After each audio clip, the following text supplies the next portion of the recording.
Hello everybody. In previous class we discussed about some questions related to the multiplication of integers or the subtraction part, addition part and all these. Today we will do some more questions. So without wasting time I am going to start now. I will provide you a worksheet of some questions and you will practice for those. So now see, first question is a watch is getting the slow by 3 minutes for each hour. एक watch है जो daily हर घंटे 3 minute से slow हो रही है, यानी कि 3 मिनट से वो कम हो रही है. If it shows 8 AM now, अगर उसमें अभी 8 बजे का टाइम है, सुबह के 8 बजे हैं, तो ये कह रहा है कि 10 घंटे के बाद उस घड़ी में टाइम कितना होगा. हमें बताना है कि एक वॉच है जो हर 1 घंटे में 3-3 मिनट से स्लो होती है और अगर वो अभी सुबह के 8 बजे का टाइम शो करती है तो 10 घंटे के बाद टाइम क्या होगा. सबसे पहले अभी देखेंगे कि प्रेजेंट टाइमिंग क्या है. प्रेजेंट टाइमिंग गिवन है हमारे पास 8 AM. उसके बाद अब 10 घंटे बाद हमें टाइम बताना है, तो टाइम 10 घंटे के बाद हो कितना जाएगा. अगर 8 AM के अकॉर्डिंग देखें तो time will be after 10 hours. 10 घंटे के बाद कितना टाइम हो जाएगा. 8 से जब हम 10 आवर्स काउंट करेंगे तो वैल्यू आएगी हमारे पास 6 PM. 8 बजे से जब 10 घंटे बाद का टाइम चेक करेंगे तो वैल्यू कितनी आएगी 6 PM, यानी 10 घंटे बाद शाम के 6 बजेंगे. अब दूसरी कंडीशन ये थी कि लेकिन वो जो वॉच है वो हर घंटे में कितनी स्लो होती है, 3 मिनट से.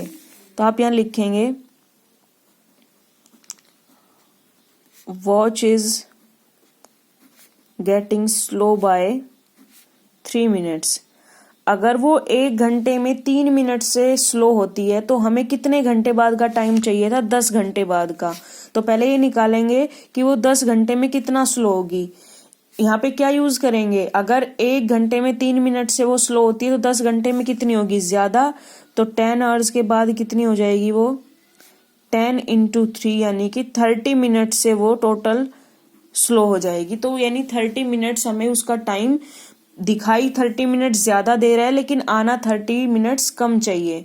तो ये क्वेश्चन ये था कि प्रेजेंट टाइम अगर 8 AM है तो 10 घंटे के बाद टाइम क्या होगा उस वॉच में, अगर वो जो वॉच है वो हर घंटे 3-3 मिनट से स्लो होती है. तो पहले हमने प्रेजेंट टाइमिंग निकाली, उसके बाद हमने ये पता किया कि 10 आवर्स के बाद टाइमिंग क्या होगी 6 PM. फिर अगर 1 घंटे में वो 3 मिनट से स्लो जाती है तो 10 घंटे में कितनी स्लो जाएगी, 10 को 3 से मल्टीप्लाई किया यानी कि 30 मिनट से वो स्लो जाएगी. तो अब हम यहाँ पे क्या करेंगे, यहाँ पे निकालेंगे एक्चुअल टाइम कि एक्चुअल में टाइम हो क्या रहा है. एक्चुअल टाइम जो है वो 30 मिनट ज्यादा दिखा रहा है क्योंकि 30 मिनट्स तो वो पीछे चलनी चाहिए. तो सिंपल हम 6 PM में से 30 मिनट्स को माइनस करेंगे. तो अगर 6 बजे में से 30 मिनट्स माइनस हो गए तो टाइमिंग क्या आएगी, शाम के 5:30, यानी कि 5:30 PM. So I hope you are getting the question properly. Next question is the price of scooter depreciate by ₹3,000 in first year. Try to understand the question in a proper way. Question ये है कि एक scooter का price जो है वो first year में 3,000 रुपए से कम हो गया. डेप्रिशिएट मीन्स कम होना. Then at the rate of 1,200 per year. उसके बाद 1,200 रुपए कम हुआ हर साल. पहले साल में 3,000 रुपए कम हुआ, उसके बाद हर साल वो 1,200 रुपए से कम होता रहा. अगर उसका ओरिजिनल प्राइस जो है स्कूटर का वो 48,000 रुपीज है तो हमें ये बताना है कि 6 साल के बाद उसका प्राइस क्या हो जाएगा. I repeat the question. एक स्कूटर का प्राइस जो है वो कम होता है पहले साल में 3,000 रुपए से, उसके बाद हर साल 1,200 रुपए वो कम होता है. अगर उसका ओरिजिनल प्राइस 48,000 था तो हमें ये बताना है कि 6 साल के बाद उसका प्राइस क्या हो जाएगा. सबसे पहले हमने ये लिखा price depreciate in first year, कि पहले ईयर में डेप्रिशिएशन हुआ कितना 3,000 रुपीज का. नेक्स्ट ईयर से डेप्रिसिएशन कितना होना स्टार्ट हुआ 1,200 रुपए पर ईयर, यानी कि हर साल 1,200 रुपए उसमें कम होंगे. टोटल टाइम कितना दे रखा है हमें 6 ईयर्स का. तो सबसे पहले ये निकालेंगे, देखो 6 ईयर्स का टोटल डेप्रिसिएशन सबसे पहले हमें निकालना पड़ेगा कि 6 साल में कितना कम हुआ. तो 6 ईयर्स में से पहले साल तो 3,000 रुपये कम हो ही गया, ये हमें कंडीशन गिवन थी कि पहले साल 3,000 रुपये कम हुआ। बच कितने गए? 6 - 1 यानी कि 5 ईयर्स। और बाकी एक साल के बाद हर साल कितना कम हुआ है? वो 1,200 रुपये यानी 1,200 रुपीज से कम हुआ है। तो 5 साल में टोटल कितना कम हो जाएगा? 5 को 1,200 से क्या किया? मल्टीप्लाई। 5 को क्यों किया? क्योंकि टोटल 6 ईयर्स का टाइम था जिसमें से पहले साल 3,000 रुपये कम हुए थे, ये हमें क्वेश्चन की कंडीशन थी। बचे 5 साल और बाकी के सालों में 1,200 रुपए हर साल कम हुए, यानी कि 5 को 1,200 से मल्टीप्लाई किया, यहाँ से आया 6,000। तो हमें पता लग गया कि 5 साल की डेप्रिसिएशन कितनी हुई है। उसके बाद टोटल डेप्रिसिएशन अब कितनी हुई? ये तो थी सिर्फ 5 ईयर्स की, लेकिन टोटल डेप्रिसिएशन हमें 6 ईयर्स की निकालनी है। तो पहले साल की डेप्रिसिएशन यानी कि 3,000 में हमने 5 ईयर्स की डेप्रिसिएशन को ऐड किया तो वैल्यू आई 9,000, यानी कि टोटल जो है 9,000 रुपीज कम हुए 6 ईयर्स में। अब ओरिजिनल प्राइस कितना था? 48,000। तो 6 साल के बाद प्राइस क्या होगा? ओरिजिनल में से डेप्रिसिएशन प्राइस को माइनस करेंगे, आंसर आएगा हमारे पास 39,000। So I hope you are getting the question. If you are reading the statement properly, then question will be very easy. Next question is, in a competitive exam 5 marks are awarded for every correct answer and 2 marks are deducted for every wrong answer and 0 mark is for not answering. Question ये है कि एक कोई competitive exam है जिसके अंदर अगर कोई क्वेश्चन सही करता है तो उसको 5 नंबर दिए जाते हैं, लेकिन अगर कोई गलत अटेम्प्ट करता है, किसी ने आंसर गलत दिया, तो 2 मार्क्स उसके कट हो जाते हैं।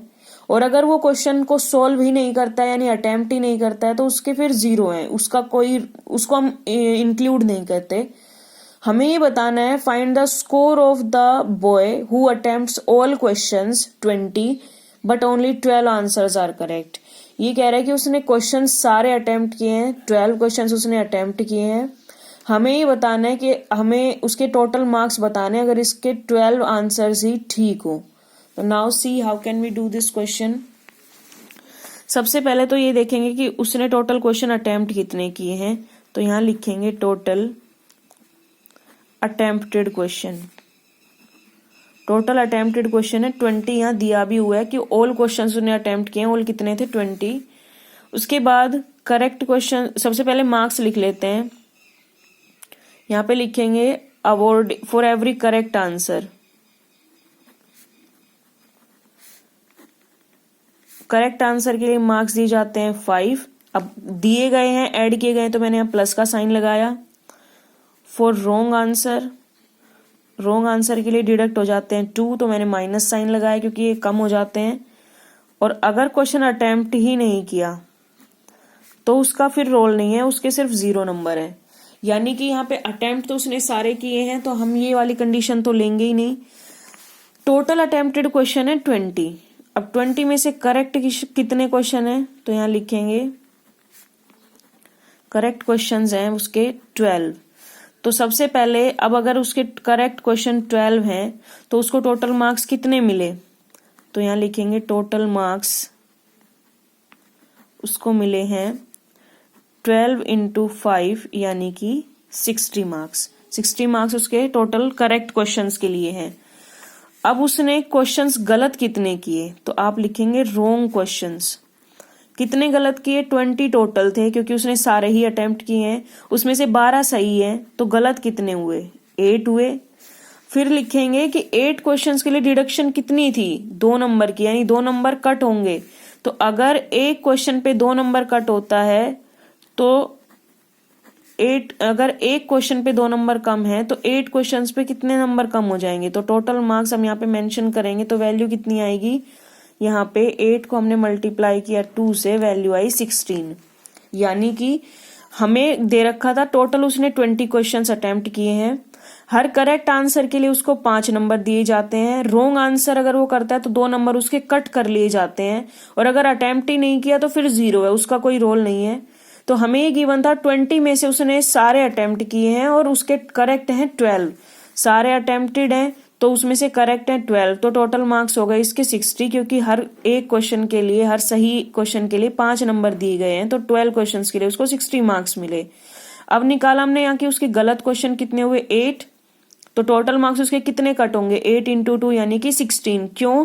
क्योंकि यहाँ पे हमें गिवन था कि हर एक गलत आंसर के लिए 2 मार्क्स डिडक्ट भी किए गए हैं। तो अब ये जो मार्क्स डिडक्ट होते हैं किस में से डिडक्ट होंगे, जो टोटल उसने सही अटेम्प्ट करके मार्क्स गेन किए उसी में से होंगे, क्योंकि जो अटेम्प्ट ही नहीं किया उसका तो कोई रोल ही नहीं है, और उसने यहाँ पे सारे अटेम्प्ट किए थे क्वेश्चंस। तो अब हमें बताना है फाइनली उसका स्कोर क्या होगा। तो यहाँ निकालेंगे final score. Final score total correct answers के लिए मार्क्स है 60, रॉन्ग आंसर के लिए उसके कट होंगे 16। तो यहाँ से वैल्यू कितनी आएगी हमारे पास, 10 में 6 गया 4, तो यू विल गेट 44 मार्क्स, यानी कि उसके 44 नंबर यहाँ पे आएंगे जब वो 20 क्वेश्चन सारे अटेम्प्ट करेगा, जिसमें से 12 उसके ठीक है। तो I hope you are getting the question properly. I will provide you the worksheet also for your practice. Till then, stay safe and thank you.